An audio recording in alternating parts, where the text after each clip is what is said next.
Welcome back to our Fatal Frame Facts series.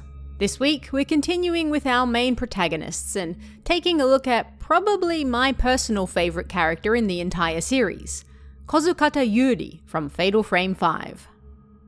1. Yuri is 19 during the events of Fatal Frame 5, which means she was born in 1987.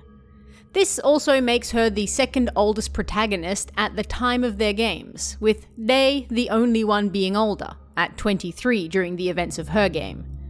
Miku and Luca were 17, while Mio was 15. 2. Yuri's first name uses the characters for Night and Jasmine. This combination of characters isn't terribly uncommon, but they're usually read Yuri, with a short U sound, whereas our Yuri is pronounced with a longer U sound, like Yuri. 3. Her last name, Kozukata, on the other hand, is quite rare. The characters mean basically not this way, and it's said this comes from a legend in Iwate Prefecture, in Japan's northeast, of an Oni who was driven out and claimed he would never return to the area again. Apparently, only 50 or so people in the country still use this last name, and they are predominantly in the Iwate area. Shibata, the director, specifically gave her this name as he saw Fatal Frame 5 as a direct continuation of 3, and 3 took place in Iwate Prefecture. That, plus the game being about missing people who don't necessarily come back, tied in well with the name. 4. Fatal Frame 5 was one of the first games to officially give the characters heights, and Yuri is listed as 163 centimeters. This makes her slightly above average for a Japanese woman, with the national average being around 158 centimeters. 5. Yuri is the first main character in the series to not necessarily match the theme color of the game. Shibata claimed that the colour for Fatal Frame 5 was black, to go with the wet crows in the title, but Yuri doesn't match that, at least not in her final version. Shibata also revealed that originally Yuri was going to have black hair, which would have tied her more closely to the theme colour of the game, but he also wanted her hair to have a sunset colour mixed in when wet. Ultimately, each character, when wet, would have hair that reflected their theme colours, such as Miku with dark red, or Hisoka with dark blue. But they found it too hard to get the look right, so in the end, Yuri's black hair was ditched and they went for something a little lighter. 6. Special attention was paid to Yuri's eyes when they were designing her. She was a character who was very purposefully going to be in between life and death, and they wanted her eyes to look distant, full of grief, and like someone who might accept her own death at any given moment. And with the game revolving around water, they also wanted her to finally break down in tears at the end, so they had to be eyes that looked tearful, yet holding back until the very last minute. 7. Her outfit was also designed with water in mind. The developers wanted it to be something that would emphasize and cling to her body when wet, and ultimately something you wouldn't mind getting wet. Being that she spends much of the game, I'm gonna say it again, wet. And so, they settled on her shirt that's mostly white, and thus see-through when wet, while having it open up at the front to match, I kid you not, the camera obscura. As for her shorts, well, she spends a lot of time climbing a mountain, so that's why they went with that, and not a skirt. 8. Yuri is described as having average supernatural abilities, which she gained after an accident killed her entire family, and she was the only one to survive.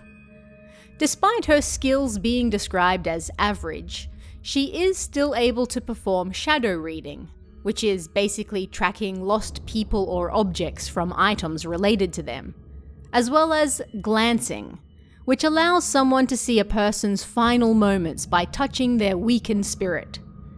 These are typically skills of the Maidens of Blackwater, but they can be learnt and passed on, so this doesn't necessarily mean Yuri is a descendant of them.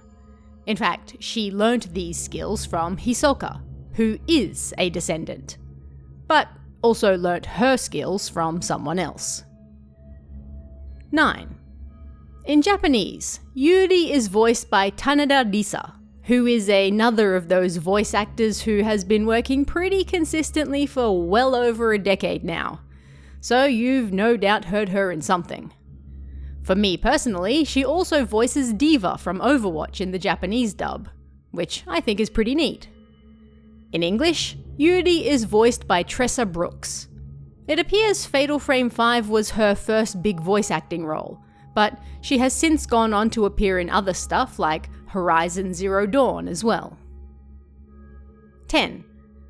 After the accident that claimed Yuri's family and left her able to see spirits, she was so frightened and depressed by these constant visions she couldn't hide from that she decided to jump from a cliff. However, an unknown party put out a search request for her after she hadn't been to school for a few days, and her friends hadn't heard from her either. Hisoka managed to find her in time and bring her back to her store, and because Hisoka can also see spirits, she taught her how to deal with them, and also gave her a job in the store to keep her otherwise occupied. 11. It's noted several times throughout the game that Yuri finds it impossible to ignore those in need. This was perhaps why the constant spirits she could see bothered her so much, as they were always seeking help, something she couldn't give because they were already dead. This, in turn, made Yuri also avoid the living at all costs, because she was terrified of seeing into their souls. At the store, Hisoka deals with the customers, while Yuri does anything that doesn't involve being around them, such as cleaning and occasionally outside work, like finding lost items. 12. We're told in one of the game files that the only time she feels free of her worries is when she cycles. The Japanese version of this same file elaborates just a little by mentioning that she enjoys cycling because she feels like it's natural for her to be alone. Ever since her family died, she has been consumed by the thought that everyone dies alone in the end, and this is a large part of her isolation. 13.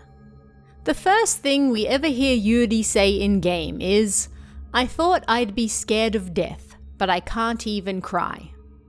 This one sentence immediately sums her character up and proposes the arc she'll go through in the game, after being constantly forced to face death and, in the end, learn how to cry again. 14.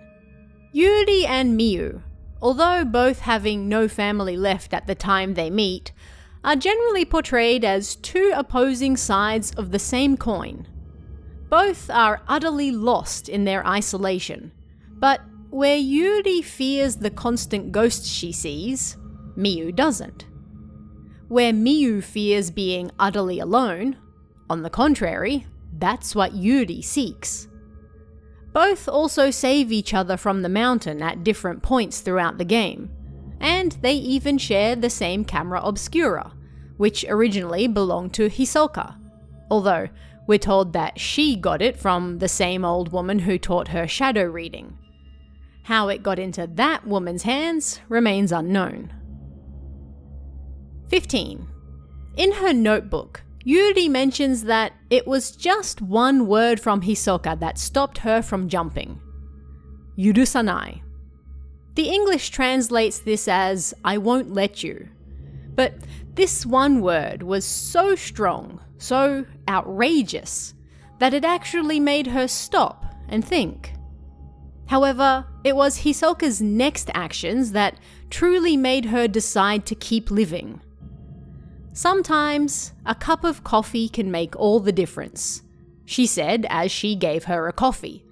And it was that small moment and the meaning behind it that got to her. She realized that she never really stopped to enjoy the small things in life.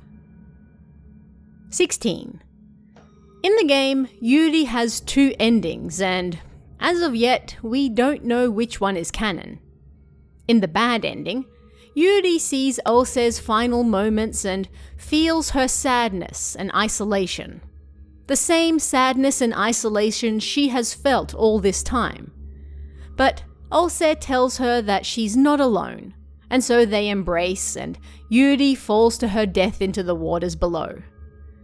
In the good and, presumably, canon ending, Yuri again sees Ulce's pain, but this time she doesn't fall into it and succumb to her own fears, but rather she sympathizes with Ulce and finally cries for the first time. This simple act cleanses Ulce and she's able to move on, taking all the corrupted black water with her. And instead of Hisoka left crying over Yuri's death, she waits for her on the beach nearby with a smile. 17. Yuri appears as an assist trophy in Super Smash Bros. Ultimate. She uses her camera to take photographs of the fight, which will then stun and poison opponents. You can also get Yuri's costume as DLC for the Switch version of Knights of Azure 2, also made by Koei Tecmo. 18.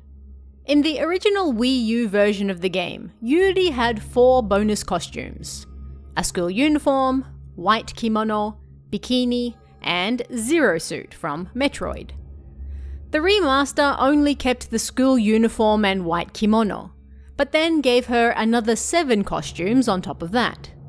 The cutesy goth, triathlon suit, punk, blue swimsuit, a Ryza skin from Koei Tecmo's game Atelier Ryza, and then Mio and Nei's outfits from the earlier games. 19. According to the devs, Yuri was the only character who was designed quite quickly. They decided initially to have at least one male character, who ended up being Ren.